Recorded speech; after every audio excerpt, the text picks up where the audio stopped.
নোয়াখালীতে কারা আছে, আমাদের তো হচ্ছে কিছু সমস্যা তৈরি হয়েছে কেন্দ্রিক। আপনার হচ্ছে যেমন স্যালমন ঘাট থেকে সোনাপুরে সিএনজি ভাড়া ছিল 120 টাকা করে, এখন 300 টাকা পর্যন্ত করে নিচ্ছে যাত্রীদের এমনি করে একটা সিন্ডিকেট তৈরি হয়েছে। হ্যাঁ, আজকে ওই ঈদের 1-2 দিন আগ থেকে এখন পর্যন্ত। এবং হচ্ছে ওই সিটাকে ভাড়া 150 টাকা যেটা সেটাকে 180 টাকা, 180 টাকা যেটা সেটা 200 টাকা কলমে লিখে টিকিট করতেছে। জি জি, স্যালমনঘাট থেকে হাতিয়া, মলসিরা থেকে স্যালমনঘাট। একটু যদি হচ্ছে মোবাইল কোড চালু করে হোক, যদি একটু অ্যাকশন নিতে।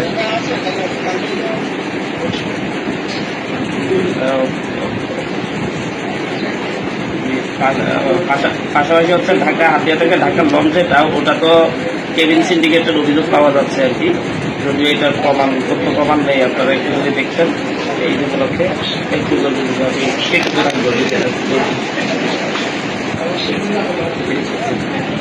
ধন্যবাদ।